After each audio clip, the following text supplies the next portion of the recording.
بسم اللہ الرحمن الرحیم۔ السلام علیکم ورحمۃ اللہ وبرکاتہ۔ الحمد للہ رب العالمین، والصلاۃ والسلام علی سید الانبیاء والمرسلین وعلی آلہ واصحابہ اجمعین۔ تمام معزز سامعین اور پیارے طلبات، مطالعہ قرآن اکیڈمی کی آن لائن کلاس میں آپ سبھی کا بہت بہت خیر مقدم ہے۔ سامعین، ہم سب یہاں اللہ تعالیٰ کے کلام کو سمجھنے اور اس پر غور کرنے کے لیے اور اپنی زندگیوں میں اس کی روشنی کو اتارنے کے لیے جمع ہوئے ہیں۔ آج کی نشست کا آغاز بھی ہمیشہ کی طرح میں اللہ رب العزت کی تعریف و توصیف کے چند کلمات سے کروں گی۔ اللہ وہ ذات ہے جو زمین و آسمان کا خالق ہے، مالک ہے، وہی تو ہمارا رب ہے نا، اور ہمارا رازق ہے، ہمارا کارساز بھی ہے، وہی تو ہے جو گناہوں کو بخشنے والا۔ کتنی امید ہوتی ہے ہمیں اپنے رب سے، رحمت کرنے والا، اور دلوں کے حال کوئی نہیں جانتا اور اللہ رب العزت ہمارا جانتا ہے۔ ہم اپنے پیارے رب سے ہی دعا گو ہیں کہ وہ ہمیں قرآن کو صحیح طور پر سمجھنے، پڑھنے اور عمل کرنے کی توفیق عطا فرمائے، اور اس کے بعد میں اپنے پیارے نبی مصطفیٰ حضرت محمد صلی اللہ علیہ وسلم پر درود و سلام بھیجتی ہوں، جنہیں اللہ نے ہدایت دی اور دین حق کے ساتھ بھیجا تاکہ وہ ہمیں قرآن کا صحیح پیغام پہنچائیں۔ تو آئیے سامعین، ساتھ میں مل کر ہم سب اپنی کلاس کا آغاز کرتے ہیں، اور آپ اچھی طرح سے جانتے ہیں کہ ہمارا چل رہا ہے چیپٹر 11 آن لائن مطالعہ قرآن کلاس میں، جس میں ہم سورہ فرقان کی یہ جو آیات ہیں آپ کی اسکرین کے سامنے، یعنی کہ سورہ فرقان کی آیت نمبر 63 سے 77 تک ہم اس میں کور کر رہے ہیں۔ اور پچھلی کلاسز میں جو ہم نے کور کر لیا ہے وہ ہے ہمارا اب تک 69۔ کنکلوژن ابھی ہمارا چل رہا ہے، یعنی کہ 68 اور 69 پر ہمارا کنکلوژن ابھی کل ادھورا ہی رہ گیا تھا، کیونکہ یہ بہت ہی جامع ہیں اور بہت تفصیل چاہتی ہیں یہ آیتیں۔ تو آئیے قرآن کریم کی ان نورانی اور بابرکت الفاظ کو سمجھنے کی ہم کوشش کرتے ہیں۔ میں گزارش کروں گی بھائی مواحد سے کہ وہ آئیں اور کلاس کو کنٹینیو کریں۔ السلام علیکم ورحمۃ اللہ وبرکاتہ۔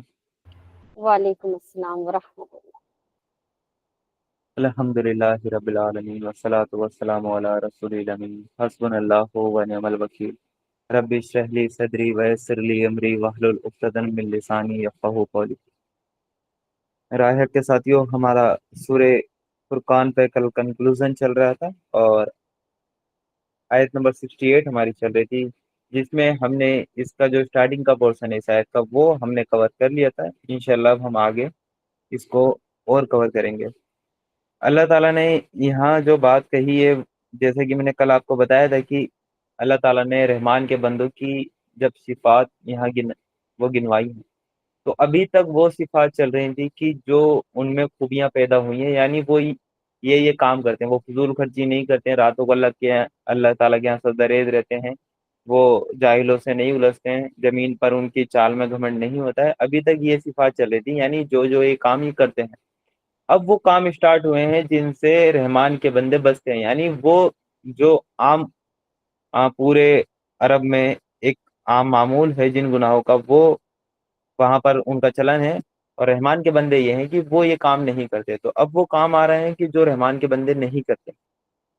تو پہلی جو بات اللہ تعالیٰ نے یہاں کہی تھی وہ یہی ہے کہ جو اللہ کے سوا کسی اور معبود کو نہیں پکارتے، اور دوسری بات کہی تھی اللہ کی حرام کی ہوئی کسی جان کو ناحق ہلاک نہیں کرتے۔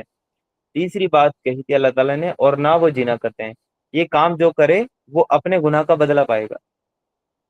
تو یہاں تین چیزیں ہائی لائٹ کی تھی، اور تینوں گناہ یہ گناہ کبیرہ ہیں، یعنی بڑے گناہوں میں سے ہیں جو کہ بنا توبہ کے معاف نہیں ہوتے، ان کے لیے توبہ شرط ہوتی ہے۔ اس میں سے ہم نے ایک تو جو گناہ ہے کہ اللہ کے سوا کسی معبود کو نہیں پکارتے، یعنی وہ دعائیں صرف اللہ تعالیٰ سے کرتے ہیں، اللہ تعالیٰ کے سوا وہ کسی کا آگے ہاتھ نہیں پھیلاتے۔ اس کے ہم نے کل کافی ڈیٹیل سے اللہ کے رسول صلی اللہ علیہ وسلم کی احادیث کے ذریعے، قرآن کی آیتوں کے ذریعے اس چیز کو ہم نے سمجھ لیا تھا۔ اب ہم چلتے ہیں اس آیت کے سیکنڈ پورشن کی طرف، جو ہے کہ اللہ کی حرام کی ہوئی کسی جان کو ناحق ہلاک نہیں کرتے۔ اللہ تعالیٰ نے یہ تین چیزیں جو ہائی لائٹ کی، جیسے کہ میں نے کل بھی بتایا تھا کہ عرب کے معاشرے میں تینوں چیزیں عام تھی۔ گناہ اور بھی ہیں جو کہ بڑے بڑے گناہ ہیں، وہ اور بھی ہیں، لیکن ان تینوں کو ہائی لائٹ اس لیے کیا گیا ہے کہ مومنوں میں یہ چیزیں نہیں ہیں جو کہ آپ کے ہر ایک بندے میں ان میں سے کوئی نہ کوئی چیز پائی جا رہی ہے، لیکن مومن ان چیزوں سے بچے ہوئے ہیں۔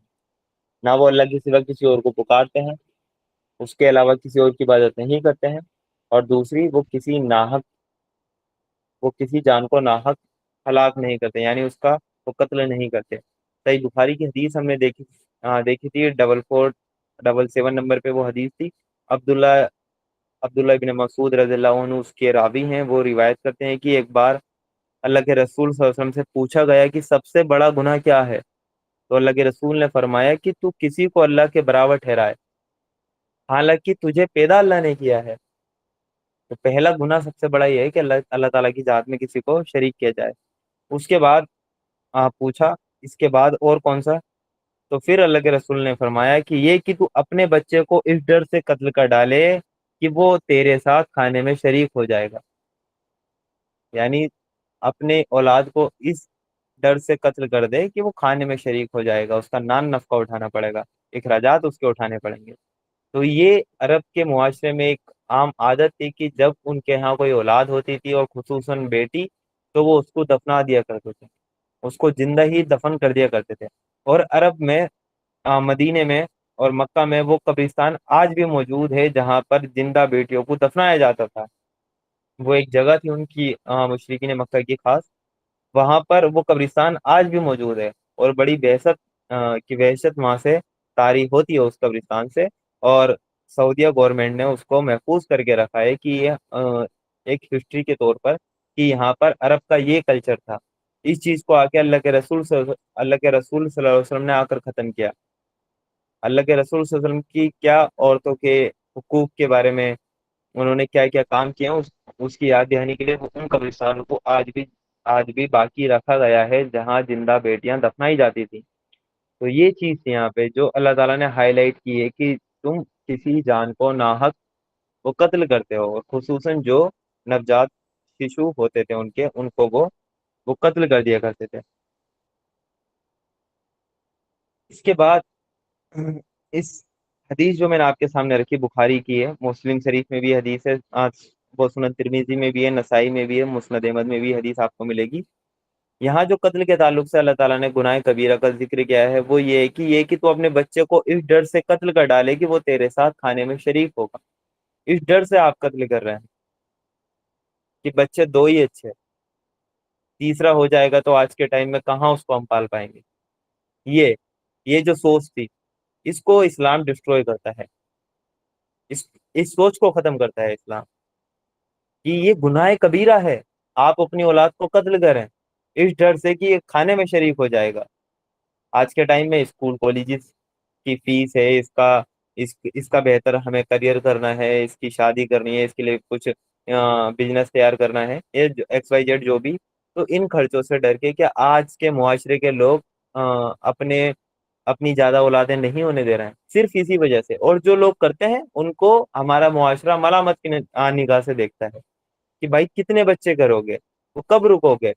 نہیں رکنا ہے کبھی بھی، کیوں رکنا ہے؟ اولاد ہے اللہ تعالیٰ کی طرف سے نعمت ہے، کیوں رک رہے ہیں؟ کیا آپ نہیں چاہتے کہ اللہ تعالیٰ کی طرف سے کی نعمت آپ کو ملے؟ تو یہ عرب کے معاشرے کی ایک چیز تھی جو اللہ تعالیٰ نے یہاں ہائی لائٹ کی ہے۔ اس کے بعد اسی کی روک تھام کے لیے اللہ تعالیٰ نے اتنا بڑا گناہ ہے کہ سورہ انعام، یعنی جو مکی سورہ ہے، مکی زندگی میں ہی اللہ تعالیٰ نے اس کو نازل کیا تھا۔ سورہ انعام کی آیت نمبر 151 میں اللہ تعالیٰ نے فرمایا تھا کہ اے نبی صلی اللہ علیہ وسلم ان سے کہو، یعنی مشرکین مکہ سے، ان سے کہو کہ آؤ میں تمہیں بتاؤں تمہارے رب نے تم پر کیا کیا پابندیاں لگائی ہیں، کہ میں بتاؤں اللہ تعالیٰ نے تم پر کیا کیا پابندیاں لگائی ہیں۔ پہلی پابندی جو اس آیت میں بتائی گئی ہے کہ یہ کہ اس کے ساتھ کسی کو شریک ٹھہرایا جائے، یعنی اللہ تعالیٰ کی ذات میں کسی کو شریک ٹھہرایا جائے۔ اور دوسری اللہ تعالیٰ کی طرف سے کیا مطلب پابندیاں ہیں کہ ماں باپ کے ساتھ نیک سلوک کرو، یعنی حسن سلوک کرنا ہے والدین کے ساتھ۔ تیسری پابندی جو اللہ تعالیٰ نے کی وہ لگائی تھی وہ یہی تھی، اور اپنی اولاد کو محتاجی کے ڈر سے قتل نہ کرو، ہم تمہیں بھی روزی دیتے ہیں اور ان کو بھی دیں گے، یہ کہا اللہ تعالیٰ نے۔ اپنی اولاد کو محتاجی کے ڈر سے، غریبی کے ڈر سے، فقیری کے ڈر سے قتل نہ کرو، ہم تمہیں بھی روزی دیتے ہیں اور ان کو بھی روزی ہم ہی دیں گے۔ اور چوتھی پابندی یہ لگائی گئی ہے اس آیت میں، اور بے شرمی کی باتوں کے قریب بھی نہ جاؤ، چاہے وہ کھلی ہو یا چھپی۔ بے شرمی کی باتیں، اڈلٹری، اس کے قریب بھی نہیں جانا ہے، چاہے وہ کھلی ہو یا چھپی۔ اور پھر پانچویں پابندی اللہ تعالیٰ نے لگائی، اور کسی جان کو جسے اللہ نے محترم ٹھہرایا ہے ہلاک نہ کرو مگر حق اور انصاف کے ساتھ، یعنی حق کے ساتھ، یعنی اگر کوئی عدالت اس کو سزائے موت دے تو اس کو ہلاک کیا جائے گا، ادروائز اس کو ہلاک نہیں کیا جائے گا۔ تو یہ پابندیاں ہیں جو اللہ تعالیٰ نے ہم پر لگائی تھی، اس میں سے جو تیسری پابندی ہے وہ یہی ہے کہ اپنی اولاد کو محتاجی کے ڈر سے قتل نہیں کرنا ہے۔ اور اللہ تعالیٰ نے یہ کہہ دیا کہ ہم تمہیں بھی روزی ہم دیتے ہیں اور ان کو بھی ہم دیں گے، تم کوئی نہیں ہوتے وہ کھلانے والے، تم یہ نہیں کہتے ہو کہ ہم آج کے ٹائم میں 2 بچے ہم سے نہیں پل رہے ہیں، آپ سے تو ایک بچہ بھی نہ پلے، اللہ تعالیٰ پالتا ہے انہیں، آپ سے اپنے بلبوتے پہ آدھا بچہ بھی نہ پلے، اللہ تعالیٰ ان کو پالتا ہے۔ سورہ بنی اسرائیل آیت نمبر 31 میں بھی اللہ تعالیٰ نے اسی چیز کو ہائی لائٹ کیا ہے۔ سورہ بنی اسرائیل آیت نمبر 31 میں اللہ تعالیٰ نے کہا ہے، اور اپنی اولاد کو غریبی کے ڈر سے قتل نہ کرو، ہم انہیں بھی روزی دیں گے اور تمہیں بھی، حقیقت میں ان کا قتل ایک بڑی خطا ہے۔ تو اللہ تعالیٰ واضح طور پر یہ بات ہیمر کر رہے ہیں کہ مومن کے دل پر، لوگوں کو یہ بات بار بار ہیمر کرتے ہیں کہ آپ قتل نہ کریں اپنی اولاد کو غریبی کے ڈر سے، غریبی کے ڈر سے۔ لیکن عرب کے جو معاشرے کے لوگ تھے وہ قتل کیا کرتے تھے۔ 2 ریزن تھے جو کہ میں نے جو پچھلی کلاس ہے اس کے اندر بتایا تھا۔ پہلا یہ کہ اگر اولاد ہو گئی تو یہ ہمارے ساتھ کھانے میں شریک ہوگا، اس لیے اس کو قتل کر دے، مطلب کہ وہ قتل کرتے تھے چاہے وہ میل ہو یا فیمیل ہو۔ لیکن ایک ایک جو خاص بات تھی ان کی وہ یہ تھی کہ لڑکیوں کا قتل وہ زیادہ کرتے تھے کہ کوئی ان کی ناک نیچی ہو جائے گی کہ کوئی ان کا داماد بنے، اس وجہ سے وہ لڑکیوں کا قتل کر دیا کرتے تھے۔ تو اس چیز کو معاشرے سے ختم کرنے کے لیے اللہ تعالیٰ نے ان چیزوں کو بار بار ہیمر کیا ہے۔ اور ہر آیت میں ایک چیز آپ کو ضرور دیکھنے کو ملے گی کہ اپنی اولاد کو غریبی کے ڈر سے قتل نہ کرو، ہم انہیں بھی روزی دیں گے اور تمہیں بھی، یعنی انہیں بھی روزی دیں گے اللہ تعالیٰ، اللہ تعالیٰ انہیں بھی پالے گا اور تمہیں بھی، اور تمہیں جو مل رہا ہے وہ تمہاری اولاد کی وجہ سے ہی کی شاید مل رہا ہو، کیونکہ ان کی جو ذمہ داری ہے وہ آپ کے اوپر ہے، تو اللہ تعالیٰ ان کو بھی روزی دیں گے نا، تو اللہ تعالیٰ آپ کی روزی بڑھائے گا، آپ کی روزی بڑھائے گا اللہ تعالیٰ۔ اور سیم یہ عرب کے معاشرے میں یہ چیز تھی، اور آج آپ اپنے معاشرے کو دیکھیں، کیا ہم یہ نہیں کرتے کہ اپنی اولادوں کو ہم قتل کرتے ہیں؟ اچھا، وہ ڈلیوری کے بعد اس کو وہ قتل کیا کرتے تھے کیونکہ ان کے پاس وہ ٹیکنالوجی نہیں تھی کہ وہ پتہ لگا سکیں، یا ان کے پاس اندر ڈسٹروئے کرنے کی ٹیکنالوجی نہیں تھی میڈیسن کے ذریعے یا کسی اور ذریعے سے، یا آپریشن کے ذریعے، لیکن ہمارے پاس یہ ان چیزوں کا ایکسس آ چکا ہے، تو کام ہم بھی وہی کر رہے ہیں آج، ہم بھی اپنی اولاد کو غریبی کے ڈر سے وہ قتل کرتے ہیں، کہ جب 2 بچوں کے بعد کسی عورت کو پریگنینسی ٹھہرتی ہے تو کیا وہ اپنا حمل وہ ضائع نہیں کرتی؟ تو کیا یہ قتل نہیں ہوا؟ یہ قتل نہیں ہوا اس کا؟ یا وہ قتل وہ تبھی مانا جائے گا کہ جب آپ کسی کو ماریں گے یا کاٹیں گے یا گولی ماریں گے تبھی قتل وہ مانا جائے گا؟ کیا پیٹ کے اندر آپ نے اس کا قتل نہیں کر دیا؟ اگر کسی کو حمل ٹھہرا ہے تو اللہ تعالیٰ کی طرف سے ہے، آپ کو کیا رائٹ بنتا ہے کہ آپ اس کو قتل کر دیں؟ اور آخرت میں اللہ کے رسول کی حدیث کا میں مفہوم بتا رہا ہوں کہ وہ بیٹی لائی جائے گی جس کو بنا بنا قصور کے مارا گیا تھا، وہ لائی جائے گی، اس کے سامنے رکھا جائے گا جس نے مارا ہوگا کہ بتا اس کا کیا قصور تھا، اس کو کیوں آپ نے مارا تھا، اس کو کیوں زندہ دفنایا تھا، اس کا کیا قصور تھا؟ وہ لائی ہے، اس سے اس کا حساب ہوگا آدمی سے۔ تو کیا ہمارے معاشرے کے لوگوں سے حساب نہیں ہوگا جو پیٹ میں ہی مار دیتے ہیں؟ ایک کنڈیشن الگ ہوتی ہے کہ وہ کچھ میڈیکل کنڈیشن ہوتی ہے ایمرجنسی والی، جس میں اگر حمل کو نہ گرایا جائے تو ماں کی جان کو نقصان ہوتا ہے، تو وہاں جان بچانا فرض ہے۔ وہاں ڈاکٹر اگر کنسلٹ کر رہا ہے کہ ٹھیک ہے اگر یہ حمل یہ ٹھہر گیا تو جان کو نقصان ہو سکتا ہے ماں کی، تو ماں کی جان بچانا پہلا فرض ہے۔ اس کنڈیشن میں تو حمل وہ گرانا جائز ہے، ادروائز آپ بنا کنڈیشن کے، آپ کی ہیلتھ بھی ٹھیک ہے، ڈاکٹر نے آپ کو کہا ہے کہ آپ مطلب فٹ ہیں، ڈلیوری بھی آپ کی ہو سکتی ہے، کوئی ایشو نہیں ہے، حمل ٹھہر گیا ہے، پھر اس حمل کو گرا رہے ہیں تو کیوں؟ اس کے پیچھے کیا ریزن ہے؟ ہیلتھ کا ریزن ہے تو جائز ہے۔ اگر جان کو خطرہ ہے ہیلتھ میں، ایسا نہیں ہے کہ مجھے ڈلیوری میں پین ہوتے ہیں یا مجھے الٹیاں آتی ہیں، میرا جی مچلاتا ہے، یہ نہیں، یہ ہیلتھ کا ایشو نہیں ہے۔ ہیلتھ کا ایشو یہ کہ اگر حمل کی وجہ سے ان کو وہ ہوتا ہے، ان کی جان کو خطرہ ہے، تو کہ تب وہ جائز ہے، ادروائز کسی کنڈیشن میں جائز نہیں ہے۔ لیکن ہم دیکھتے ہیں کہ فیملی پلاننگ والے ہمارے ذہنوں میں اتنا وہ گھس چکے ہیں، ٹی وی کے ذریعے، سوشل میڈیا کے ذریعے اور حکومت کے ذریعے، کہ انہوں نے اپنی پالیسی اتنی امپلیمنٹ کر دی ہے کہ آج جو ہمارا طبقہ پڑھا لکھا ہے وہ یہی کہتا ہے کہ بچے دو ہی اچھے، آج کے ٹائم میں تو ایک ہی بچہ پال لیں وہی بڑی بات ہوگی۔ اور یہ خاص کر دیندار گھرانوں کا بھی میں حال یہ دیکھ رہا ہوں آج۔ افسوس ان باتوں پر ہوتا ہے، جو دیندار گھرانے ہیں وہ جب دو پر مطلب کہ رک جاتے ہیں، بنا کسی ریزن کے، بنا کسی ریزن کے آپ دو پر رک گئے ہیں، کیوں؟ میں اس بات کو کیوں ہائی لائٹ کر رہا ہوں؟ عرب کے معاشرے میں یہ قتل ہوتا تھا، ہمارے معاشرے میں دوسری طریقے سے یہی قتل ہوتا ہے۔ اور اس تعلق سے اللہ کے رسول صلی اللہ علیہ وسلم کی حدیث ہے کہ زیادہ بچے پیدا کرو، کیونکہ قیامت کے دن میں اپنی امت کی تعداد پہ فخر کروں گا۔ کیا آپ نہیں چاہتے کہ اللہ کے رسول صلی اللہ علیہ وسلم آپ پر فخر کریں؟ آپ نہیں چاہتے کہ آپ پہ فخر کریں؟ اللہ کے رسول صلی اللہ علیہ وسلم نے فرمایا 120 صفحے ہوں گی قیامت کے دن، آدم علیہ السلام سے لے کے آخری انسان تک، جس میں سے جو 40 صفحے ہوں گی وہ 1,24,000 جو پیغمبر گزرے ہیں ان کی امتوں کی وہ صفحے ہوں گی، لیکن اللہ کے رسول صلی اللہ علیہ وسلم کی امت کی اکیلی ایک ہی امت کی 80 صفحے ہوں گی، 120 میں سے 80 صفحے ہماری اس امت کو ملیں گی۔ اور اللہ کے رسول صلی اللہ علیہ وسلم کی حدیث ہے، انہوں نے فرمایا کہ ایسی عورت سے نکاح کرو جو زیادہ بچے مطلب کہ پیدا کرنے والی ہو۔ اس حدیث پہ لوگ اشکال کرتے ہیں، سوال کرتے ہیں، کیا آپ نے عورت کو کوئی جانور سمجھ رکھا ہے؟ ہم عورت کو کیسے پہچانیں گے وہ زیادہ بچے پیدا کرنے والی ہے؟ کہ جبکہ وہ کنواری ہے، اس کا پتہ کیسے لگے گا؟ اس کا پتہ ایسے لگے گا، سب سے پہلے ایک فطری طریقہ یہ ہے کہ آپ یہ دیکھیں اس کی فیملی میں اس کی جو ماں ہے، اس کی ماں کے کتنے بچے ہیں، تو آپ کو پتہ لگے گا کہ ہاں اس کی ماں کے زیادہ بچے ہیں تو اس کے بھی زیادہ بچے ہوں گے۔ دوسری چیز کیا دیکھنی ہے آپ کو کہ یہ دیکھیں فیملی میں کیا سوچ رہی ہے بچوں کے تعلق سے، اس عورت کی کیا سوچ ہے؟ یہ فیملی پلاننگ والوں کے جو پروپیگنڈا ہے جھوٹا، اس کے اندر تو نہیں آ گئی ہے؟ اس کی سوچ دیکھیں آپ، اگر آپ کو سوچ لگ رہی کہ ہاں فیملی پلاننگ کے جو جھوٹے پروپیگنڈا ہے اس کی یہ جد میں آئی ہوئی ہے، آپ نکاح نہ کریں، آپ نکاح نہ کریں، تو ایسے دیکھا جائے گا۔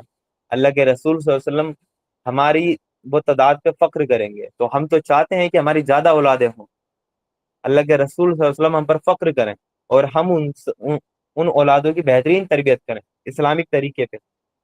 ہم بہترین تربیت کا مطلب ہمارے معاشرے میں یہ ہو چکا ہے کہ ہمارا ایک بچہ ڈاکٹر بن جائے، دوسرا انجینئر بن جائے، تیسرا سائنٹسٹ بن جائے، چوتھا کہ وہ کسی اچھے وہ عہدے پہ چلا جائے۔ یہ اچھی تربیت کا ہمارا ایک معیار بنا دیا گیا ہے، جو کہ بڑا ہی غلط ہے۔ اچھی تربیت کا معیار یہ ہے کہ وہ اچھا انسان بن جائے، اللہ تعالیٰ کا فرمانبردار بندہ بن جائے، قرآن کی ذمہ داری اٹھانے والا بن جائے، قرآن پر چلنے والا بن جائے، یہ ہے اچھی تربیت کا معیار۔ آپ کا بچہ آلو ٹماٹر بھی بیچ کر اس کی تربیت اچھی ہوگی تو وہ دین کا کام کر سکتا ہے۔ ہمارے معیار کے اکارڈنگ جتنے بھی نبی آئے ہیں اس میں سے اکثر جو نبی تھے وہ تو غریب تھے، انہوں نے تو اپنی یہی زندگی کو پسند کیا ہے، محنت مزدوری کی، تو وہ تو ہمارے معیار کے اکارڈنگ تو ناکامیاب لوگ ٹھہریں گے۔ بھائی آپ کا بچہ اگر ٹماٹر کا ٹھیلا بھی لگا رہا ہے تو کیا حرج ہے اس میں؟ کیا حرج ہے اس میں؟ لگائے گا، اللہ تعالیٰ دے گا اسے رزق. تو بہترین تربیت میں یہ چیزیں نہیں آتی. بہترین تربیت میں یہ آتی ہیں کہ آپ نے اس کی تربیت کیسے کی ہے, اس کو اللہ تعالیٰ کا فرمانبردار بنایا ہے یا اللہ تعالیٰ کا باغی اس کو بنایا ہے, یہ چیزیں ہیں. تو زیادہ بچے پیدا کرنے کی اللہ کے رسول صلی اللہ علیہ وسلم نے ترغیب دی ہے. اور یہاں ان آیتوں میں بار بار ایک چیز جو ہیمر کی جا رہی ہے وہ یہی ہے کہ غریبی کے ڈر سے اپنی اولاد کو قتل نہ کریں. تو اب یہ خود آپ لگا لیں, خود جج کریں کہ ایک عورت کو کوئی میڈیکل ایسی وہ چیز نہیں ہے, میڈیکل پرابلم نہیں ہے کہ جس کی وجہ سے اس کی جان کو خطرہ ہو, لیکن وہ پھر بھی اپنے بار بار حمل کو ویسٹ کر رہی ہے, اس کو ضائع کر رہی ہے, یا اپنے بچے کو روک رہی ہے. یہ بھی تو حرام ہوگا. آپ کے پاس کوئی ریزن نہیں ہے. اگر آپ کے پاس ریزن ہے, ویلڈ ریزن ہے, اسلام اجازت دیتا ہے. آپ کے پاس ریزن نہیں ہے, اسلام اجازت نہیں دیتا, آپ اپنے حمل کو روکیں, اس کو آپ ضائع کریں. تو زیادہ بچے یہاں پیدا کرنے کی ہمیں ترغیب دی گئی ہے, ادروائز ان کا وہ قتل میں شمار ہوگا. ہم کیوں پیدا نہیں کر رہے ہیں؟ کیونکہ ہمیں یہ ہے کہ آج کے ٹائم میں بچے پالنا تو بڑا مشکل ہے. وہ تو پہلے کے لوگ تھے جنہوں نے 8 8 کہ 10 10 بچے پال دیے. آج کے ٹائم میں بڑا مشکل دور ہے. آج تو 2 بچے پالنے بڑے بھاری ہو رہے ہیں. اللہ تعالیٰ کراتا ہے. آپ نے 2 پیدا کیے ہیں, اللہ تعالیٰ آپ کو 2 کا ہی رزق دے گا, 2 کا ہی رزق ملے گا آپ کو. آپ 4 پیدا کرتے, اللہ تعالیٰ 4 کا رزق دیتا. رزق میں برکت ہوگی آپ کی بچوں کی وجہ سے.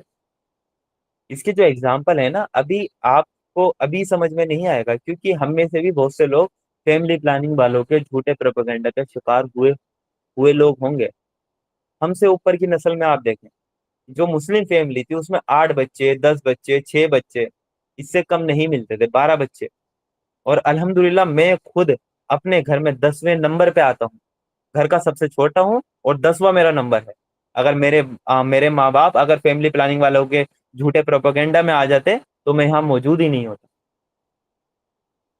میں 10ویں نمبر پہ آتا ہوں الحمدللہ, اور میں اس پہ فخر کرتا ہوں.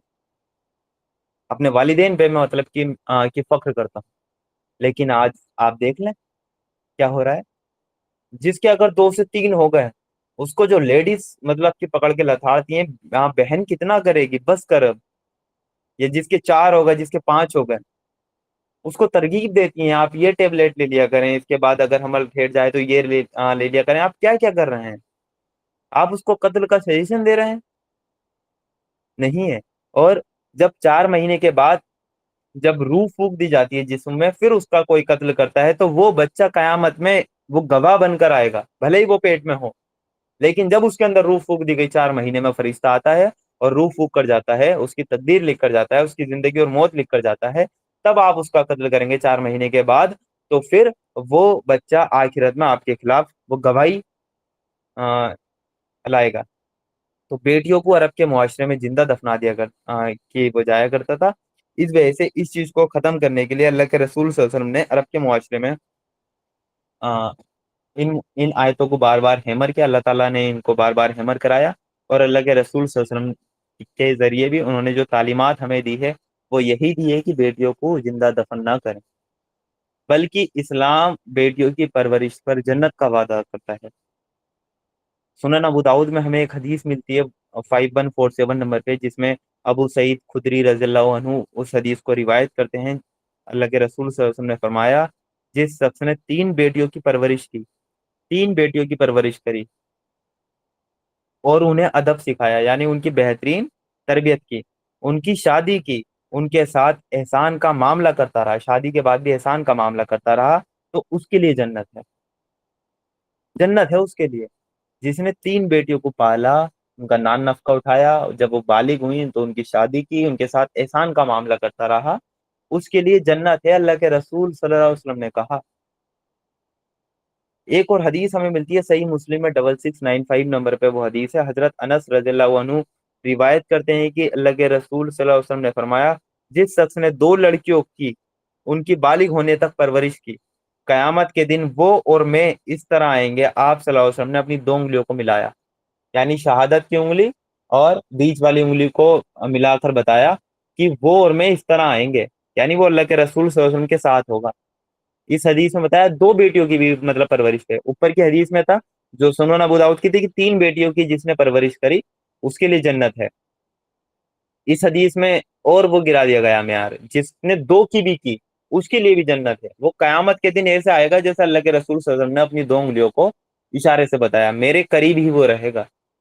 اتنا چیز، ایسی تعلیمات اللہ کے رسول صلی اللہ علیہ وسلم نے لوگوں کو دی کہ لوگوں نے اپنی بیٹیوں کی جو زندہ دفن کر دیا کرتے تھے جو لوگ، ان کی زندگی میں ایسا انقلاب آیا۔ پھر یہ دیکھیں وہ اپنی بیٹیوں کو وہ کیسے پرورش کرتے تھے، اس کی ان کو اپنی آنکھوں پر بٹھا کر رکھتے تھے۔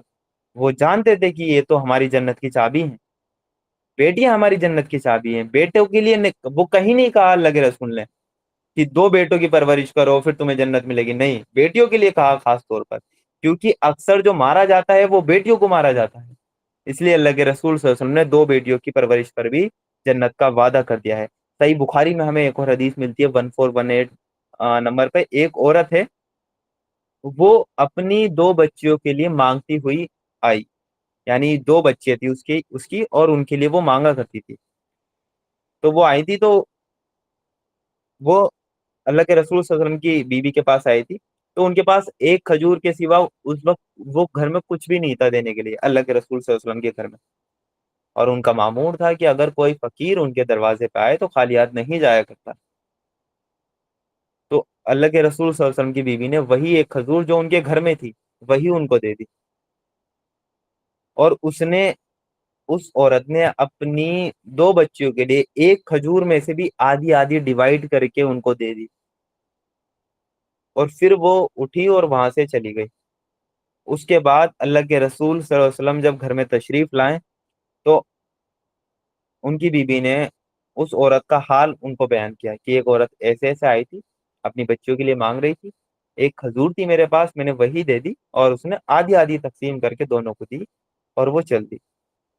تو پھر اللہ کے رسول صلی اللہ علیہ وسلم نے فرمایا، جس نے ان بچیوں کی وجہ سے خود کو معمولی سی بھی تکلیف میں ڈالا، جس نے ان بچیوں کی وجہ سے وہ خود کو معمولی سی بھی تکلیف میں ڈالا، تو بچیاں اس کے لیے دوزخ سے بچاؤ کے لیے آڑ بن جائیں گی۔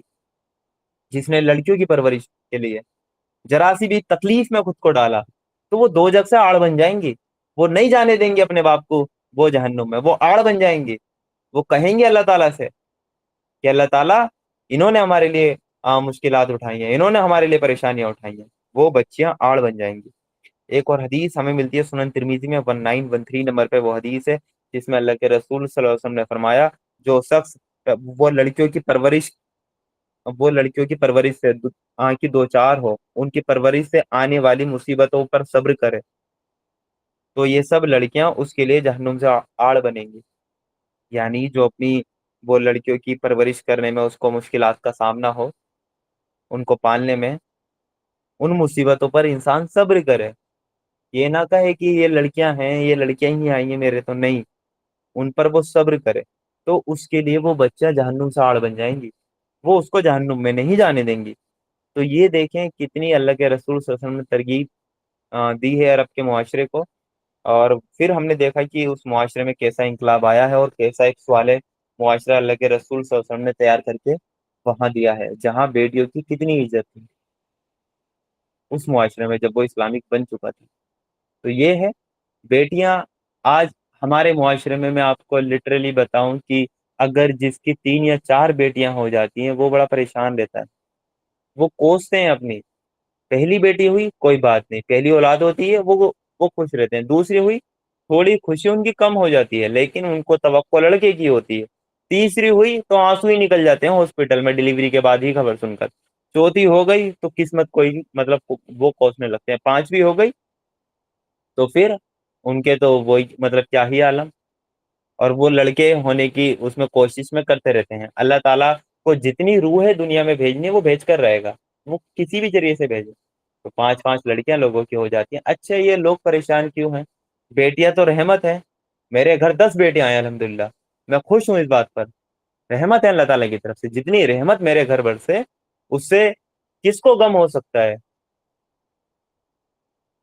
سچا مومن تو اس پر خوشیاں منائے گا، یہ تو جنت کی چابیاں آ رہی ہیں میری، یہی تو جنت کے دروازے کھلائیں گی، یہی تو جہنم سے آڑ بنیں گی، مومن تو خوش ہوگا۔ لیکن ہمارا معاشرے نے لڑکیوں کو اتنا بوجھ بنا دیا ہے کہ وہاں خوش ہونے کے بجائے ہماری عورتیں، ہماری مائیں، ہماری بہنیں رونے پہ مجبور ہیں رونے پہ مجبور ہے. اور یہ حال آپ اپنے آس پاس دیکھ سکتے ہیں، کوئی چھپی ہوئی بات نہیں ہے یہ.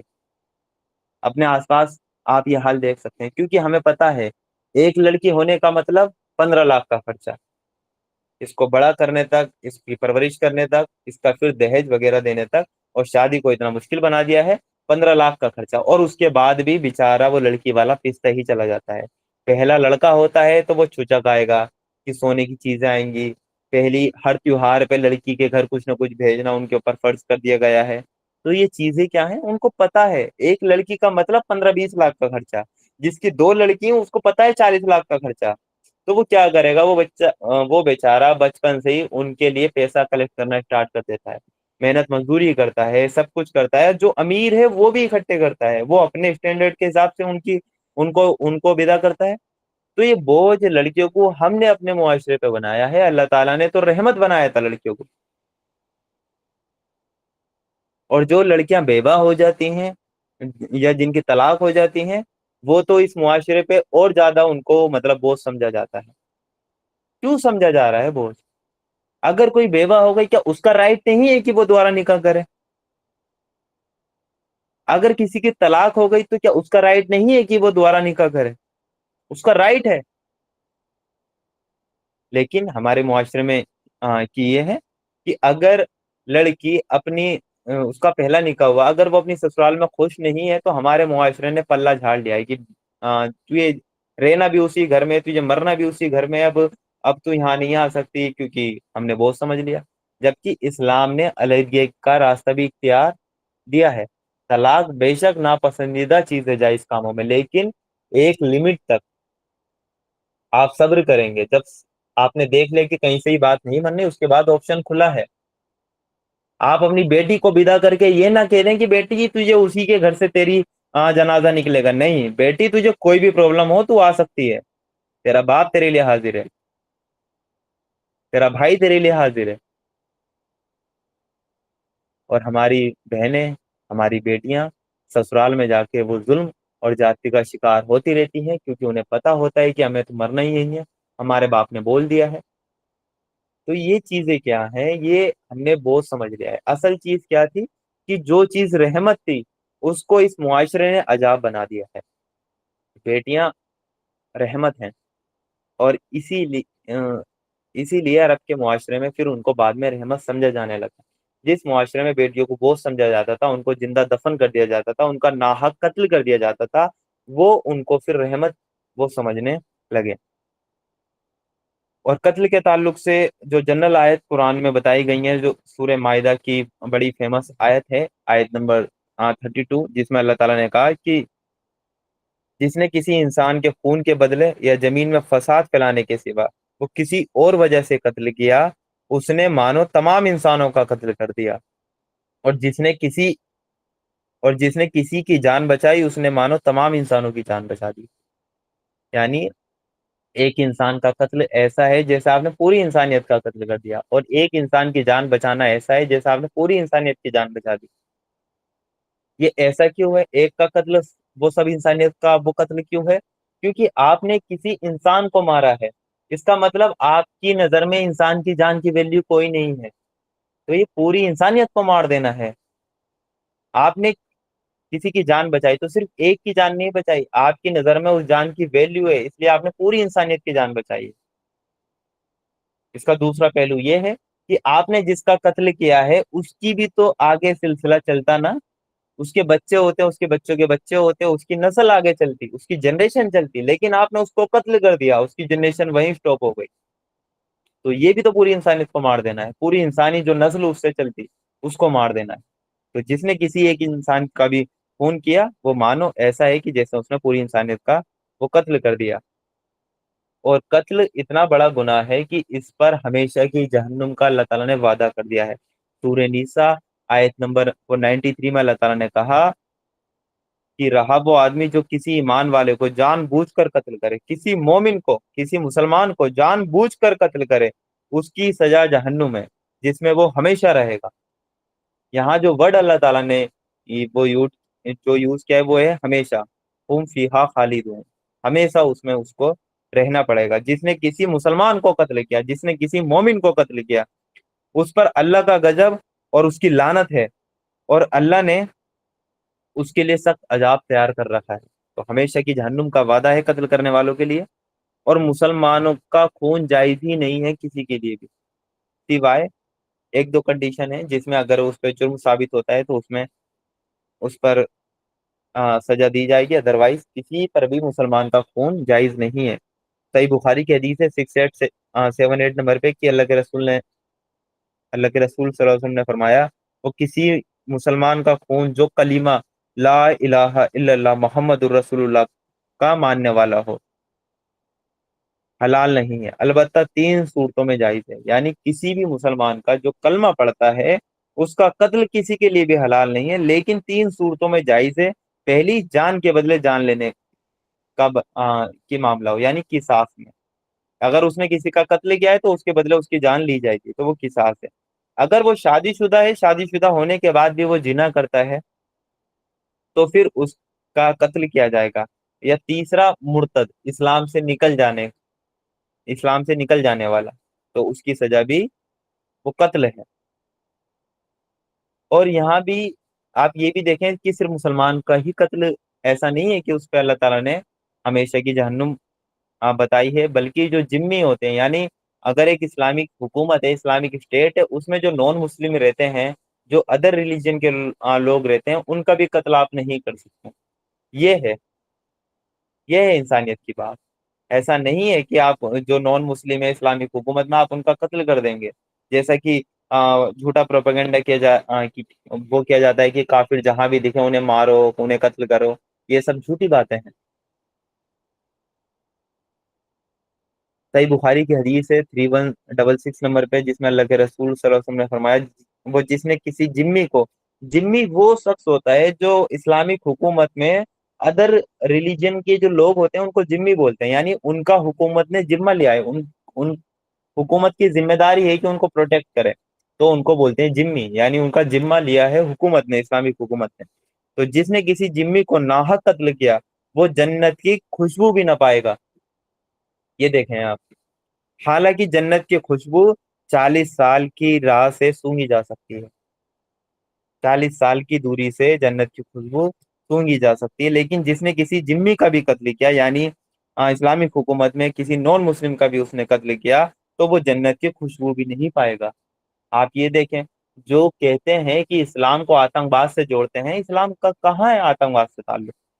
اسلام تو انسانوں کی حفاظت کرتا ہے، اسلام تو انسانوں کے لیے رحمت ہے، انسان تو ایک کمپلیٹ وے آف لائف دیتا ہے، زندگی گزارنے کا طریقہ دیتا ہے کہ آپ کو بہترین طریقے سے زندگی آپ کو کیسے گزارنی ہے، وہ ہمارا پروردگار بتا سکتا ہے، ہمارا پیدا کرنے والا بتا سکتا ہے۔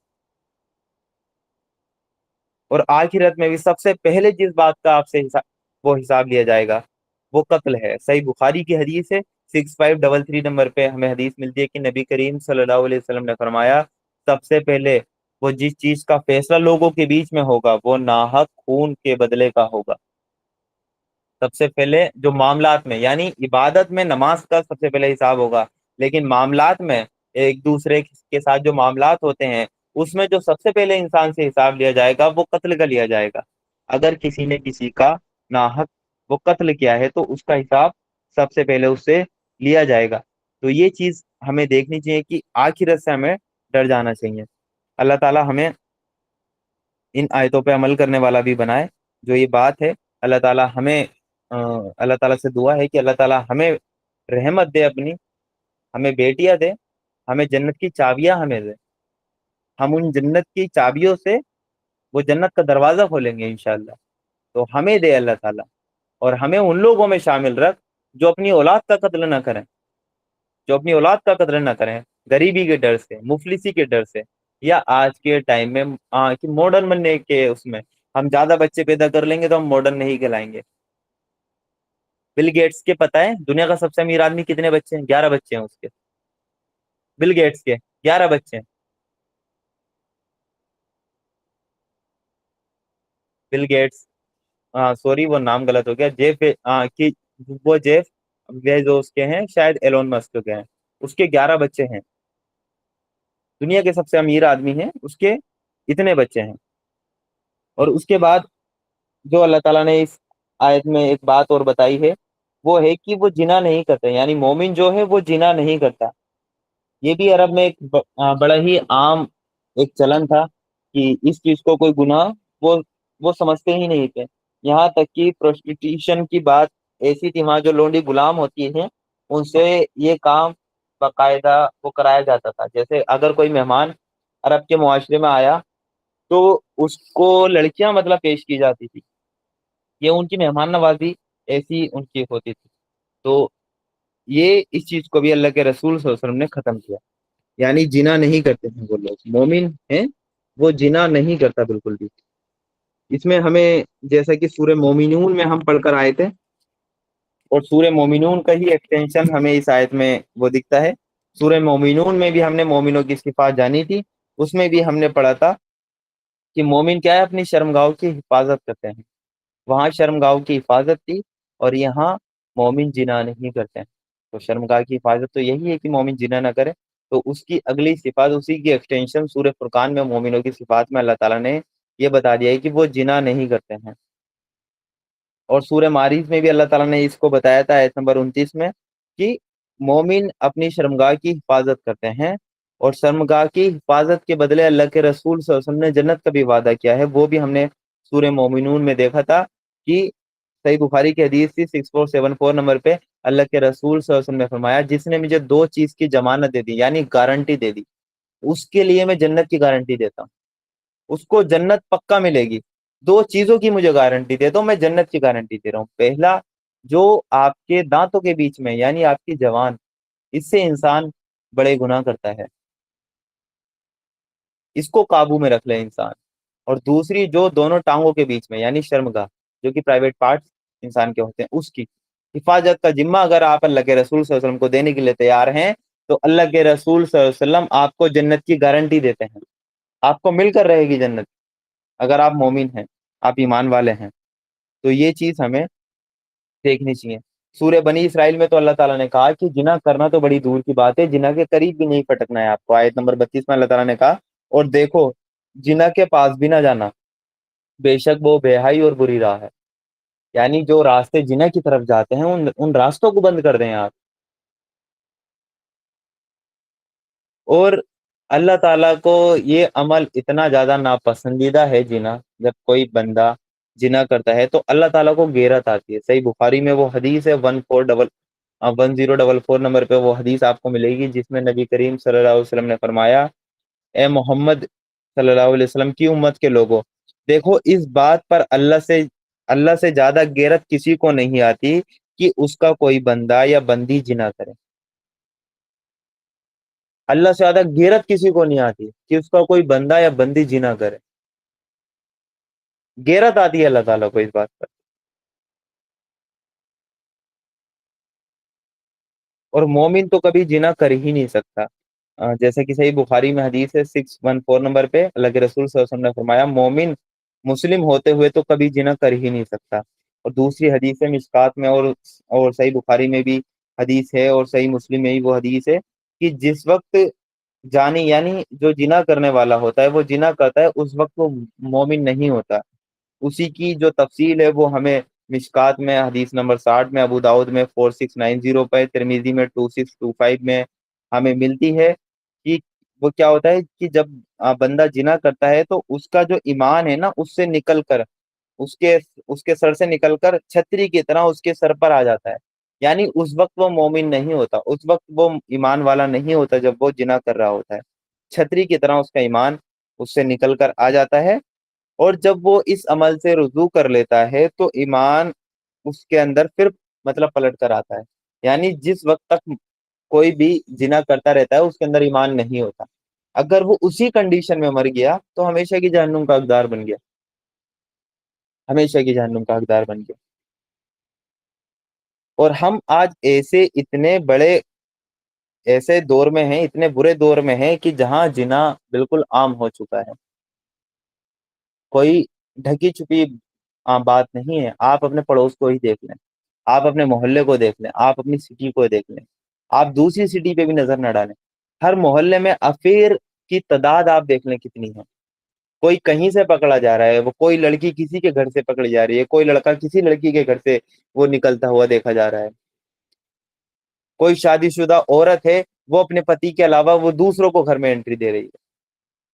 یہ ہمارے معاشرے کا حال ہے، کوئی ڈھکی چھپی بات نہیں ہے یہ. آپ سب کو معلوم ہوگا، آپ بھی اسی معاشرے کے لوگ. کتنی افیئر کی آپ کو وہ خبریں ملتی ہیں ڈیلی کی، اس کا اس سے چل رہا ہے، اس کا اس سے چل رہا ہے. تو یہ جنا نہیں ہے؟ اتنے برے دور میں آج ہم رہتے ہیں، اس کو برا نہیں سمجھا جاتا. اگر کوئی لڑکا کنوارا ہے، وہ پکڑا بھی جاتا ہے، تو ہمارے معاشرے نے اس کو اتنا ہلکا گناہ سمجھ لیا کہ چلو بچہ ہے، بہک گیا. بہک گیا بچہ ہے، وہ جنا کر رہا ہے، وہ آپ کو بچہ لگ رہا ہے؟ اس پہ کوڑے پڑنے چاہیے. وہ آپ کو بچہ لگ رہا ہے. اور کوئی لڑکی پکڑی جاتی ہے، اور آپ یہ دیکھیں کہ لڑکی پکڑی گئی کوئی، تو لڑکی کا رشتہ نہیں ہوتا پھر. اور لڑکا پکڑا جاتا ہے تو اس کے رشتے پھر بھی آ جاتے ہیں کہ لڑکا ہے بہک گیا، تو لڑکی بھی تو بہک سکتی ہے، اس کا رشتہ کیوں نہیں کر رہے ہیں؟ یہ بھید بھاؤ کیوں کر رہے ہو دونوں میں؟ اللہ کی نظر میں دونوں گناہ گار ہیں، وہ جو جنا کر رہے ہیں. وہ لڑکی بھی برابر کی گناہ گار ہے، لڑکا بھی برابر کا گناہ گار ہے. اور یہ گناہ اتنا ہلکا کر دیا گیا ہمارے معاشرے میں، اس کو اتنا عام اس کو سمجھا جانے لگا ہے کہ ہم اس کو کچھ سمجھتے ہی نہیں ہے. غیر محرم سے ہینڈ شیک ہو رہے ہیں، غیر محرم سے آپ کی باڈی پوری ٹچ ہو رہی ہے، آپ نے اس کو اتنا ہلکا سمجھ لیا.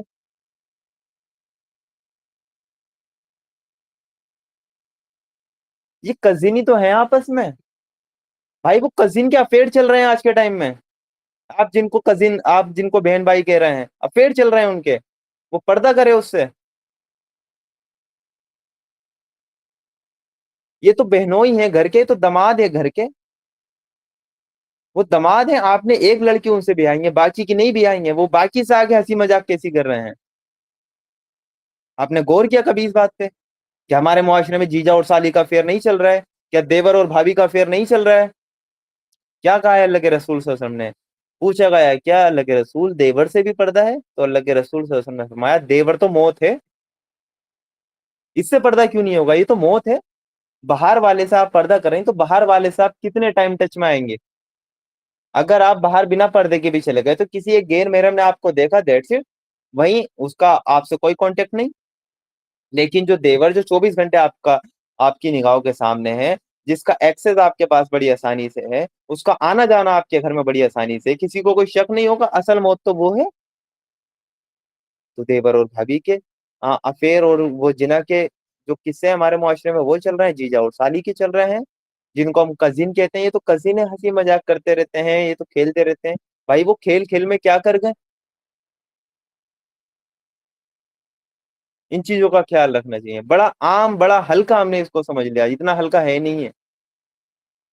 یہ گھر کے داماد ہیں تو آئیں گے، آئیں گے وہ اپنی وہ شادیوں سے لگے پڑے. اس کو بیوی میں انٹرسٹ نہیں ہے، اس کو سالی میں انٹرسٹ ہے، اس کو دوسری عورتوں میں انٹرسٹ ہے. تو یہ چیز ہے. اور اللہ کے رسول صلی اللہ علیہ وسلم کی حدیث میں آپ کو بتا دوں، صحیح بخاری کی ایک حدیث ہے 5590 نمبر پہ، جس میں اللہ کے رسول صلی اللہ علیہ وسلم نے فرمایا میری امت میں وہ کچھ لوگ ایسے پیدا ہوں گے جو جنا کاری کو حلال کر لیں گے. ابھی ایسے لوگ بھی پیدا ہوں گے، اسلام میں پیدا ہوں گے. یہ اس امت میں پیدا ہوں گے جو جنا کو اپنے لیے حلال کر لیں گے. حلال کر لیں گے اپنے لیے، کہ اللہ تعالیٰ نے حرام نہیں کیا ہے، اس کو حلال ہے، تو یہ تو جائز ہے. ایسے لوگ بھی پیدا ہونے ہیں ابھی. اور آپ معاشرے کو دیکھ لیں، کیا ہوں گے نہیں. کیا آج پریکٹیکلی ہم نے اس بات کو ایکسیپٹ نہیں کر لیا؟ عملاً اس بات کو ایکسیپٹ نہیں کر لیا کہ بڑا ہلکا گناہ ہے؟ اور جبکہ یہ ایسا گناہ ہے، اس پر سزائے موت ہے اگر انسان شادی شدہ ہے. اگر وہ کنوارا ہے تو 100 کوڑے مارے جائیں گے. اور 100 کوڑے بھی وہ ایسے کوڑے ہوتے تھے کہ اسی میں وہ انسان کی موت ہو جایا کرتی تھی. اور شادی شدہ ہے تو ڈائریکٹ بیچ چوراہے پہ کھڑا کر کے اس کے پتھر سے مار مار کر اس کو ہلاک کرنا ہے. آپ اس باتوں کو دبانے پہ لگے پڑے ہیں. گھر کی عزت باہر چلی جائے گی اس کہ گھر کی بات کو گھر میں ہی دبا دو. یہ باتیں گھر میں دبانے کی ہیں، یہ سزا دینے کی ہیں ان لوگوں کو، چاہے لڑکا ہو لڑکی ہو، دونوں کو سزا دو.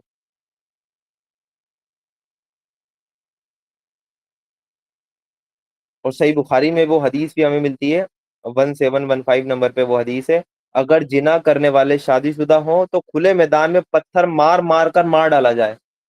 اگر وہ شادی شدہ ہیں پھر بھی جنا کر رہے ہیں تو کھلے میدان میں پتھر مار مار کر انہیں مار ڈالا جائے، پتھروں سے مار جائے کہ انہیں مطلب مارا جائے، ایسا نہیں مطلب پھانسی دی جائے 1 سیکنڈ میں کام تمام، عبرت بنا دی جائے۔ ایمان والوں کا ایک گروہ اس سزا کے وقت موجود ہو، اور آج کے ٹائم میں ان کی ویڈیو ہو لائیو ٹیلی کاسٹ ہو پورے دیش میں، تاکہ پتہ لگے 1 سیکنڈ میں یہ قانون آپ امپلیمنٹ کریں، پورے معاشرے سے یہ جنا ختم ہو جائے گا۔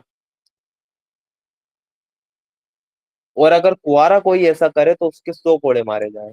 صحیح بخاری میں یہ حدیث ہمیں ملتی ہے۔ اور جنا سے بچنا اتنا اہم ہے کہ اللہ تعالیٰ نے اس پہ اپنے عرش کا سایہ بھی رکھ دیا ہے کہ اگر کوئی وہ نوجوان ہے، اس کو خوبصورت، حسین، مالدار، اچھے گھرانے کی باوقار عورت نے جنا کی طرف بلایا، اور اس کو اللہ کے سوا کوئی بھی دیکھنے والا نہ ہو، کسی کو کانوں کان خبر بھی نہ ہو، لیکن وہ نوجوان صرف اللہ تعالیٰ کے خوف سے رک جائے، اللہ تعالیٰ کے ڈر سے رک جائے، تو اللہ تعالیٰ کا اس سے وعدہ ہے کہ وہ قیامت کے دن جس وقت اللہ کے سائے کے سوا کوئی سایہ نہیں ہوگا، اللہ تعالیٰ اس کو اپنا سایہ عطا کرے گا،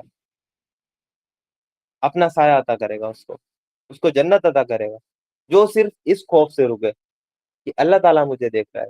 یوسف علیہ السلام کا وہ جو واقعہ ہے، زلیخا نے 7 دروازے بند کر کے ان کو جنا کی دعوت دی، لیکن انہوں نے کہا تو نے تو اپنے بت پہ دوپٹہ ڈال دیا، میرا اللہ تعالیٰ تو مجھے 7 دروازوں کے اندر بھی دیکھ رہا ہے۔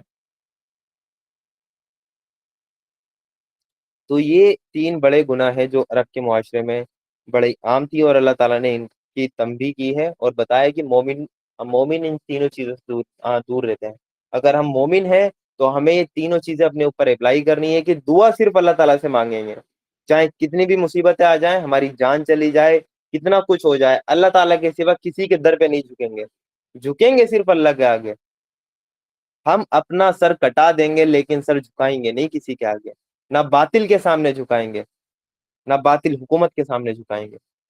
ہم اللہ کے سوا کسی اور کے سامنے جھکنے والے لوگ نہیں ہیں، اور ہم کسی کو ناحق قتل نہیں کریں گے، کسی بے گناہ کی جان نہیں لیں گے، نہ اپنی اولادوں کو اس ڈر سے قتل کریں گے کہ یہ کھانے میں ہمارے ساتھ وہ شریک ہوں گے، اور نہ ہم جنا کریں گے، نہ ہم جنا کے قریب جائیں گے، ہم اپنی شرمگاہ کی حفاظت کریں گے۔ یہ کام جو کرے وہ اپنے گناہ کا بدلہ پائے گا۔ پھر کہا اللہ تعالیٰ نے، یعنی یہ جو تینوں کام جو کر رہے ہیں نا یہ لوگ، یہ اپنے گناہ کا بدلہ پائیں گے، یہ اپنے آپ کو محفوظ نہ سمجھے کہ ہم محفوظ ہیں، یہ اس کا بدلہ پائیں گے۔ اور اس کے بعد اللہ تعالیٰ نے کہا آیت نمبر 69 میں کہ قیامت کے دن اسے بڑھا کر عذاب دیا جائے گا، اور اسی میں وہ ہمیشہ رسوائی کے ساتھ پڑا رہے گا۔ یعنی وہ جو یہ کام کرے گا وہ اپنے گناہ کا بدلہ پائے گا، اور قیامت کے دن اسے بڑھا کر عذاب دیا جائے گا، اور اس میں وہ ہمیشہ رسوائی کے ساتھ پڑا رہے گا۔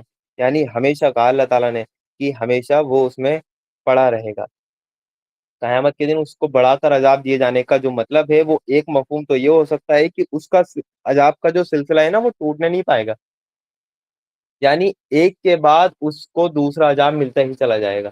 جیسے قرآن میں آتا ہے کہ جب ان کی کھالیں جل جائیں گی تو ہم ان کو نئی کھالیں دیں گے، ان کو نئی باڈی دیں گے، کہ نیا جسم دیں گے، اور پھر یہ عذاب کا مزہ چکھیں گے، پھر وہ باڈی ڈسٹروائے ہوگی، پھر نئی باڈی دیں گے، پھر یہ عذاب کا مزہ چکھیں گے۔ ایک تو مطلب اس کا یہ ہوا کہ ایک کے بعد ایک عذاب ملتا ہی چلا جائے گا، قیامت کے دن اسے بڑھا کر عذاب دیا جائے گا، اور اسی میں وہ ہمیشہ رسوائی کے ساتھ پڑا رہے گا۔ دوسری بات یہ ہے کہ وہاں پر آپ کو اب جو شرک ہے، جو کفر ہے، ان کی سزا تو ملے گی ہی الگ، لیکن اس کے بعد کوئی انسان ہے وہ شرک بھی کرتا ہے، کفر بھی کرتا ہے، لیکن اس کے بعد بھی اس نے کافی گناہ کیے ہوتے ہیں، اس نے قتل بھی کیا ہوتا ہے، اس نے زنا بھی کیا ہوتا ہے، اس نے شراب بھی پی ہوتی ہے، اس نے لوگوں کو ستایا بھی ہوتا ہے، تو قیامت کے دن اس کے الگ الگ گناہوں کی الگ الگ بھی سزا اس کو بھگتنی پڑے گی۔ جیسے امریکہ میں ایک قانون ہے، وہ عمر قید نہیں دیتے امریکہ میں، پتہ ہے کیا کہتے ہیں؟ وہاں کہتے ہیں کہ آپ کو 150 سال کی سزا سنائی گئی ہے، آپ کو اس جرم پہ 300 سال کی سزا سنائی گئی ہے، تو ایک ایک انسان کی ہزار ہزار سال کی سزا مطلب وہ وہاں پہنچ جاتی ہے۔ وہ یہ کہتے ہیں عمر قید نہیں ہے، عمر قید نہیں ہے، آپ نے 1000 سال کی سزا اس کو سنا دی، اور کہتے ہیں پھر آپ کا اچھا ویوہار ہوگا، اچھا بیہیویئر ہوگا، اچھا کریکٹر ہوگا تو آپ کی سزا کم کر دی جائے گی۔ بھائی 1000 سال میں سے آپ نے 100 سال بھی کم کر دیا، 900 سال کون زندہ ہے آج کے ٹائم میں؟ تو وہ سزا ان کی اتنی پہنچ جاتی ہے کیونکہ وہ الگ الگ گناہ کی سزا الگ الگ کاؤنٹ کر کے اس کو ایڈ کرتے ہیں۔ ایسے ہی اللہ تعالیٰ جو یہ گناہ ہے نا آپ کے، ان کو الگ الگ کاؤنٹ کرے گا کہ قتل کی اتنی سزا ہے، اس کی زنا کی اتنی سزا ہے، ان سب کو جوڑ کر وہ بڑھا کر عذاب دیا جائے گا ان کو، اور بڑھا دیا جائے گا۔ تو یہ وہاں عذاب ملنے والا ہے، اور جہاں انسان ہمیشہ رسوائی کے ساتھ کھڑا رہے گا۔ دنیا میں تو آپ بچ گئے کسی کا قتل کر کے، دنیا میں تو آپ جنا کر کے بچ گئے، دوسرے کو کانو کان بھی خبر نہیں ہوئی، اور آپ بڑا اس پہ اترا رہے ہیں۔ اور آپ نے اتنا ہلکا سمجھ لیا ہے ہمارے معاشرے کے جو یوتھ ہے، آج کا جو نوجوان طبقہ ہے، وہ آ کر اس کو فخریہ بتاتا ہے۔ کل تو میں اس لڑکی کے ساتھ کیفے گیا تھا، کل تو میں پرائیویسی میں بیٹھ کر آیا، میں نے یہ کیا، میں نے وہ کیا، بڑا فخریہ بتاتے ہیں۔ لڑکیاں اپنی سہیلیوں کو جا کر بتاتی ہیں، ان کی سہیلیاں ان سے پوچھتی ہیں اچھا کیا کیا ہوا، کہاں سے شروع ہوا۔ اتنا ڈیٹیل میں، اتنا تفصیل میں لوگ اس پر گفتگو کر رہے ہیں، اس کو گناہ کوئی سمجھنے کے لیے تیار ہی نہیں ہے۔ جس کی کوئی گرل فرینڈ نہیں ہے اس کو سمجھا جاتا ہے بے وقوف ہے، جس کا کوئی بوائے فرینڈ نہیں ہے اس لڑکی کو سمجھا جاتا ہے بے وقوف ہے، اس کو کوئی پسند نہیں کرتا۔ یہ ہم نے حال بنا دیا ہے۔ لیکن قیامت میں ان لوگوں کو جو آج یہ بچ کے نکل جاتے ہیں، قیامت میں ان کو بڑھا کر عذاب دیا جائے گا، اور اسی میں وہ رسوائی کے ساتھ پڑے رہیں گے۔ جو آج یہ اللہ تعالیٰ کے سوا دوسروں کو پکار رہے ہیں، آج آپ ان کو کتنا بھی سمجھانے جائیں کہ یہ شرک ہے، وہ نہیں ماننے کے لیے تیار ہے۔ وہ آپ کو گستاخ کہہ دے گا، وہ آپ کو الگ الگ وہ ٹیگ لگا دے گا، لیکن وہ ماننے کے لیے تیار نہیں ہے کہ یہ شرک ہے۔ لیکن وہی لوگ قیامت کے دن جب انہیں عذاب ملے گا تب انہیں پتہ لگے گا، اور وہاں انہیں رسوائی ملے گی، رسوائی کے ساتھ وہ جہنم میں ہمیشہ پڑے رہیں گے۔ تو یہ ایک بڑی بات ہے کہ ہمیں ان جو بڑے بڑے گناہ اللہ تعالیٰ نے ان آیتوں میں گنائے ہیں، اللہ تعالیٰ ہمیں ان سے بچنے کی توفیق عطا کرے اور ہم میں سے یہ چیزیں نکال دے۔ یہاں ایک بات ہے، سسٹر ہیبا ربی نے بھی وہ کوشچن اٹھا کر اس کا آنسر دیا تھا، میں بھی اس کو ریپیٹ کر دیتا ہوں کہ اللہ تعالیٰ یہاں پہ رحمان کے بندوں کی صفات بتاتے ہیں۔ اچھا، رحمان کے بندوں کی صفات اللہ تعالیٰ مشرکین مکہ کو بتا رہے ہیں کہ دیکھیں تمہارے معاشرے کے لوگ یہ ہیں اور رحمان کے بندے یہ ہیں۔ تو یہاں جو پہلی صفات اللہ تعالیٰ نے بتائی کہ وہ اللہ کے سوا کسی اور معبود کو نہیں پکارتے، یعنی یہاں یہ سوال اٹھ سکتا ہے کہ مشرکین کے نزدیک تو شرک ایک اچھا کوئی ایپ کا کام نہیں تھا ان کے لیے، تو پھر ایک خوبی کے طور پہ ان کے سامنے کیوں پیش کیا گیا؟ تو اس کا آنسر یہی ہے کہ شرک ان کی فطرت میں نہیں تھا، یعنی اوپری طور پر ان کے اندر ایک پرتیں تھیں جو لگ گئی تھی، لیکن اندر انسان کی توحید ہی موجود ہے، توحید انسان کی فطرت میں ہے۔ اس لیے ان کو بتایا گیا تھا، ان کی فطرت کو جھنجھوڑا گیا تھا کہ یہ بڑا ہی برا عمل ہے جو تمہارا معاشرے کر رہے ہیں، تمہارا اندرون خود اس بات کی گواہی دے گا کہ یہ کتنا بڑا گناہ ہے۔ اور محمد صلی اللہ علیہ وسلم کے آنے سے بھی پہلے عرب میں توحید موجود تھی، کچھ لوگ توحید پہ عمل کرتے تھے، اور جیسے کہ ابراہا کا لشکر تھا جو کہ ابراہا کی وہ یمن سے وہ کعبہ کو ڈھانے آیا تھا، کہ وہ کعبہ کو ختم کر کے اپنا ایک کعبہ بنا رہا تھا، کہ تاکہ کہہ رہا تھا کہ لوگ یہاں آئیں حج کرنے، تو وہ ہاتھیوں کی فوج لے کے کعبہ کو اٹھانے آیا تھا۔ تو وہاں پر عبد المطلب، اللہ کے رسول صلی اللہ علیہ وسلم کے دادا جان، وہ اس ٹائم پہ کعبہ کے خادم تھے۔ جب وہ کعبہ کو اٹھانے آیا تھا تو انہوں نے کیا کہا تھا کہ کعبہ کو اس کا رب بچائے گا، انہوں نے بتوں کی طرف منسوب نہیں کیا، یعنی توحید کہیں نہ کہیں موجود تھی۔ ایک اور صحابی تھے جو اللہ کے رسول صلی اللہ علیہ وسلم کے آنے سے پہلے کعبہ کا غلاف پکڑ پکڑ کے رویا کرتے تھے، وہ بعد میں ایمان لے کر آئے تھے، اور لیکن پہلے وہ رویا کرتے تھے، وہ کہتے تھے کہ اے اللہ میں جانتا ہوں یہ ان بتوں میں کچھ نہیں ہے، ان بتوں میں کوئی جان نہیں ہے۔ اور جو طائف کا سردار تھا نا، جب وہ ابرہہ اپنا لشکر لے کے آ رہا تھا تو طائف کا جو سردار تھا اس کو یہ ڈر تھا کہ میرے بتوں کو کچھ نہ گلے، تو اس لیے اس نے اس کو راستہ دیا تھا کہ ہاں آپ مکہ کو جا کے وہ گرا دیں۔ اور عرب والے دین ابراہیمی کو مانتے تھے، یعنی ابراہیم علیہ السلام سے خود کو جوڑتے تھے، اور ابراہیم علیہ السلام کے بارے میں کہ وہاں فیمس تھا کہ وہ مورتی پوجک نہیں تھے، وہ شرک نہیں کیا کرتے تھے۔ اور عرب والوں کا اپنے بتوں کے ساتھ جو سلوک تھا نا وہ بھی کوئی اچھا نہیں تھا، اپنے بتوں کو ہی وہ ایسے ان کے قصے تھے کہ ایک ان کا بت کہ دو ان کے بت تھے، ان کے بارے میں یہ فیمس تھا کہ انہوں نے مکہ جو کعبے کے اندر جا کے زنا کر لیا تھا، اس لیے یہ بت بن گئے، اس لیے یہ پتھر بن گئے، تو ان کی وہ پوجا کیا کرتے تھے، یہ ان کے کریکٹر تھے ان کے خداؤں کے. یعنی شرک ان کے اوپری طور پہ تھا، اندرون میں ان کے شرک، اندرون میں توحید موجود تھی، جس کو وہ آنکھ کی لائٹ کرنے کے لیے، اس کو چنگاری دینے کے لیے اللہ تعالیٰ نے اس چیز کو ہائی لائٹ کیا ہے کہ یہ دیکھیں کتنا بڑا گناہ ہے، تمہاری فطرت مانتی ہے کتنا بڑا گناہ ہے، لیکن جو رحمان کے بندے ہیں وہ یہ گناہ بھی نہیں کرتے ہیں، وہ خالص توحید پہ رہتے ہیں. اللہ تعالیٰ نے قرآن میں جگہ جگہ بتایا کہ جب ان پہ مشرکین پہ کوئی ایسی مصیبت آ جاتی ہے کہ ان کی جان پر آ جاتی ہے، تو سب یہ بتوں کو چھوڑ کر صرف ایک اللہ تعالیٰ کو پکارنے لگتے ہیں. تو یہ ایک کوشچن یہاں اٹھ سکتا ہے کہ رحمان کے بندوں کی صفات میں مشرکین مکہ کے سامنے ایسی صفات کیوں رکھی گئی جو ان کے یہاں عیب نہیں شمار کیا جاتا تھا؟ وہ عیب ہی تھا ان کے یہاں، لیکن وہ اوپری طور پہ اس کو اچھا سمجھتے تھے، لیکن اندرون میں وہ ان کے معاشرے کا عیب ہی تھا. تو اللہ تعالیٰ سے دعا ہے کہ اللہ تعالیٰ ان آیتوں کو ہمارے دلوں میں راسخ کر دے، جو ان کا صحیح مفہوم ہے اس پہ ہمیں عمل کرنے والا بنا دے. اگر کوئی بات ہم سے کہنے سننے میں وہ غلط بیان ہو گئی ہے تو اللہ تعالیٰ اس کو ہمارے دلوں سے، ہمارے دماغوں سے مٹا دے اور ہمیں صحیح بات پہ عمل کرنے والا بنا دے. جزاک اللہ خیر. جی بہت شکریہ. تو ماشاءاللہ ان آیتوں پر بہت ڈیپلی ہم نے سمجھا، اور سامعین ہمیں ان آیات سے سبق بھی لینا چاہیے کہ اگر ہم چاہتے ہیں کہ اللہ کی رحمت اور اللہ کی بخشش اسی طرح ہم پر برستی رہے اور اللہ کی بخشش ہمیں نصیب ہوتی رہے، تو ہمیں اپنی زندگیوں کو ان گناہوں سے پاک رکھنا ہوگا.